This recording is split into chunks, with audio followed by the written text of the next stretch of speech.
Hello everyone, welcome back to Rise Projects, and in today's video we are going to be learning how to simplify and expand algebraic expressions. So I'm just going to write that on real quickly.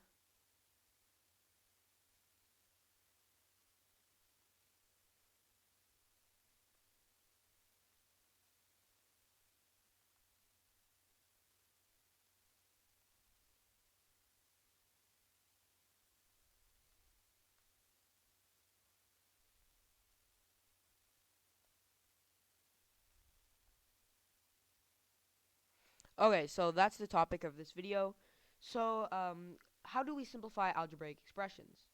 So in this lesson you will be simplifying algebraic expressions by using the distributive property, and in some cases adding and subtracting two polynomial expressions together. So basically, the distributive property states that A bracket B plus C is equivalent, or well, the same thing, to AB plus AC. And this is because usually when using BEDMAS, we would do brackets first. But in this case, you can't do B plus C because you can't simplify that any further. You can go BC because that would be B multiplied by C. So it would just be B plus C. And there's no way to expand that further. But there actually is a way to expand it if there is another value outside of the bracket. And that's by multiplying or using the distributive property to multiply whatever is on the outside back into the inside. So by doing that, we get this answer right over here, which is AB plus AC, because we did A times B plus A times C. So that's the basics of the distributive property that we will be learning in this lesson. Obviously, we're going to get into a little bit more of the complex types, but for now, this is a good place to start. Okay, so we're going to start with our first example. So we're going to go question number 1. And our first question says that 3x multiplied by x squared plus 2x plus 6. So this is our first equation that we're going to try and simplify. And notice that I'm not solving these equations. It's purely just simplifying. So to simplify this equation, what we will do is we'll start with the outside term because we are unable to simplify this any further. And you might be wondering why I can't add the x2 with the 2x. That's because x squared is not capable of being with just the single x, because it's different if it was a 3x, then we would combine to make 5x, or even if it was just an x on its own. But if it has a number right over here, that means that we cannot add it together or combine the two if it has the exponent. So what we'll start with first is we'll do 3x times x squared, where we will get 3x cubed. Now we're going to go 3x plus 2x, so that's plus 6x squared. And the reason why I'm doing x squared and not adding them is because we're multiplying. And when we get x, so actually I'm just going to write this here. So I'm going to go x multiplied by x is equivalent to x squared. So that's also a very important fact that you need to know when you're simplifying these equations. So we have 3x squared plus 6x squared. We have one more to do. Move that to that side, and then we get plus 18x. And because we can't simplify this expression any further, this is our final answer. Okay, so now that we've finished solving that much more easier, I would say, questions, we're going to move on to a more challenging question. So feel free to pause the video once I write it, and try solving it for yourself. Okay. Sorry about that. I don't know what went on there, but let's redo that. So that's 3 times x squared minus 4x plus 10 minus 6x minus 14. And then here we'll have plus 3x minus 9. Right there. Okay, so this is the question that we are going to be solving. It's much more challenging, as you can see. It's using the same principles, but it's more difficult because there's so many more, well, numbers. So pause the video and feel free to solve it on your own, because I'm going to be solving it. So let's go ahead with the solution now. So let me just change the color, because for the solution part, I'll change the color. There we go. Okay, so now that I have a different color, we will simplify this expression by adding the equal sign. And we'll start with the first part, or the first bracket. So we'll go 3x squared, because 3 multiplied by x squared is just 3x squared, minus 12x. And make sure that you keep the minus, because you might be considering, well, actually, either way, even if you were to leave the minus and multiply by 3, but that's not the way you should be thinking about this. So let me just change my color here. So the minus symbol is together and is part of the 4x when it's within the bracket. So you need to keep that into mind. And if you have a positive, because there's always an invisible positive 3, there's an invisible plus, that means that positive multiplied by negative is equal to negative. So I'll just write that here. So plus negative. You probably would have learned this, but if not, I'm just going to write it here. Negative, positive is equal to negative. So that's your solutions there. Okay. So let's switch back to the color, and we will continue.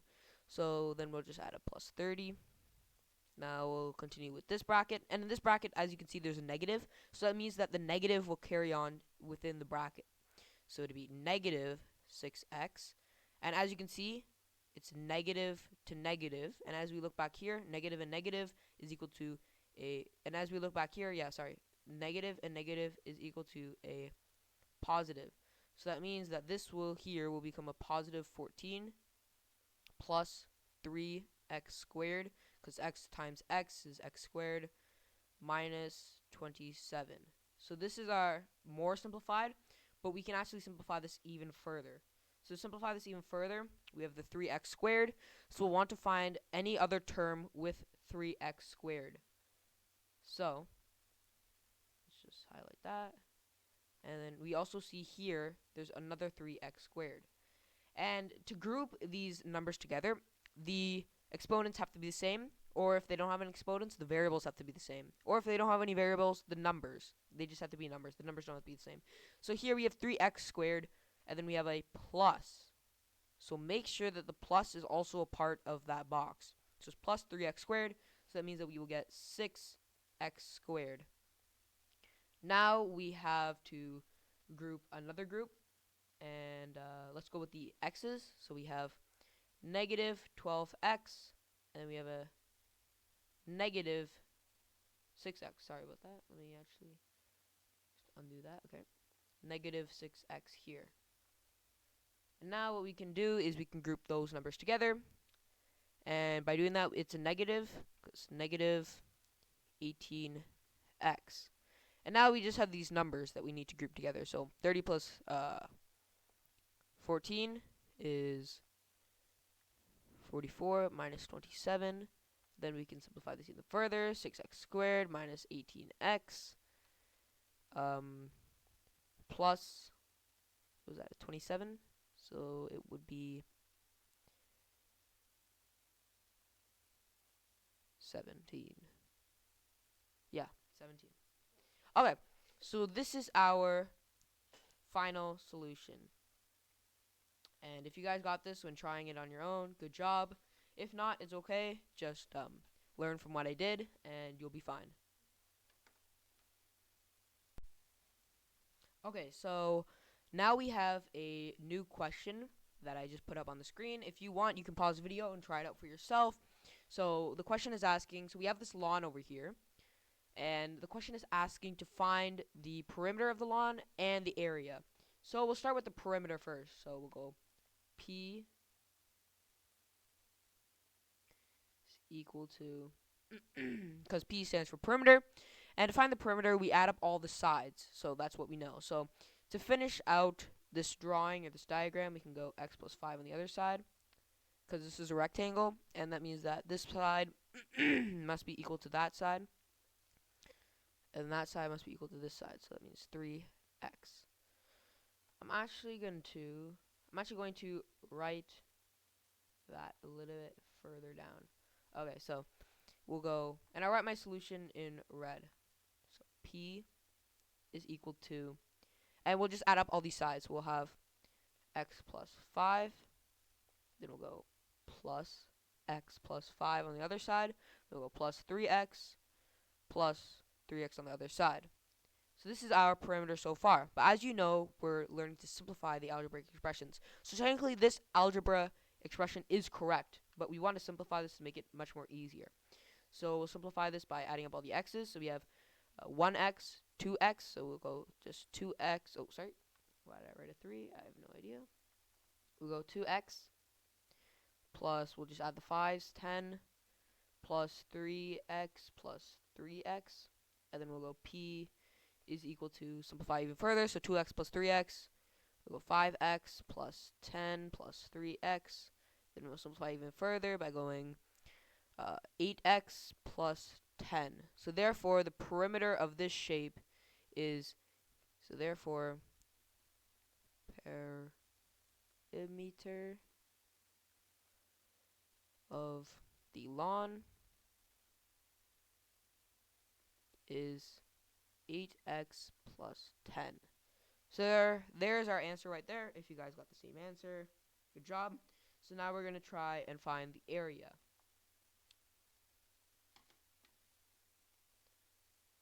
Okay, everyone, so now that we just finished finding the perimeter, we're going to try finding the area. Again, try pausing the video if you need to. And we're going to start by trying to find the area. So, to find the area, we write A as A equal to. And to find the area, we know that we multiply the sides of a rectangle. So let's say we had a rectangle here, or, well, that looks like more like square, but we'll just say 3 and then 4. To find the area of this shape, we would just go 3 multiplied by 4, which is equal to 12. So therefore, the area for the inside of the shape is equal to 12. So by using that same formula, we'll go A equals B times H.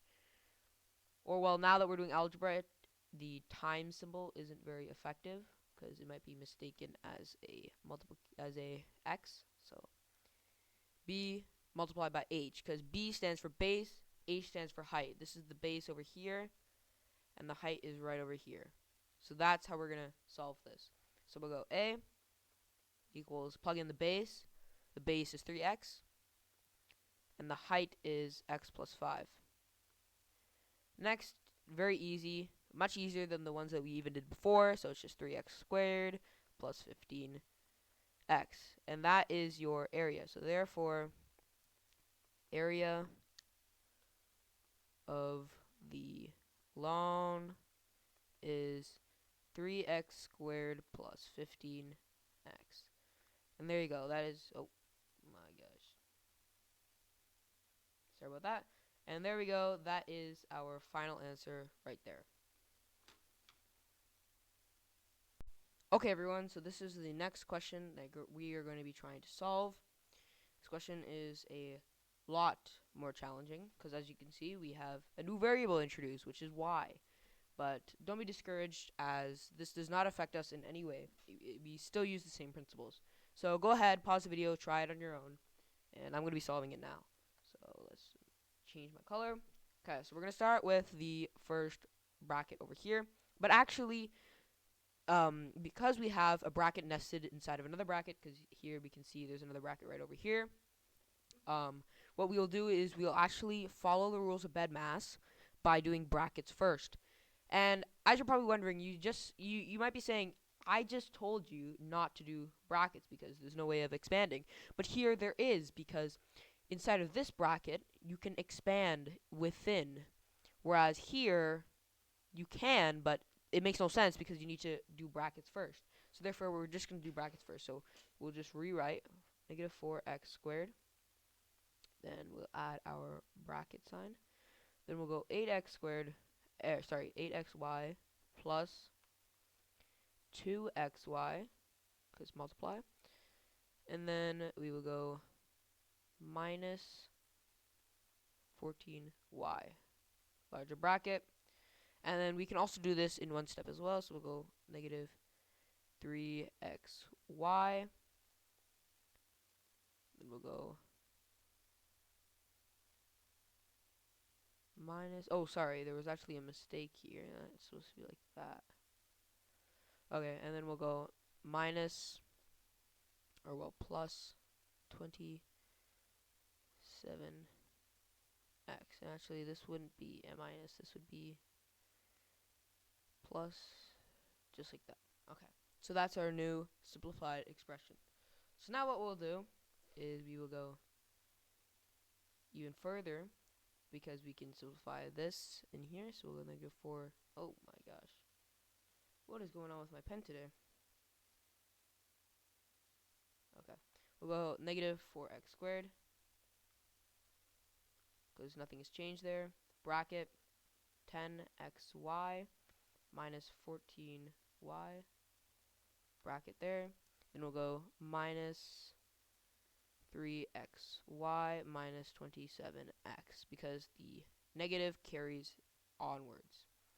So now what we'll do is we will go negative 40x cubed y plus, quick math, 4 times 4 is 16, so it'll be 4, 56, plus 56y, x squared y,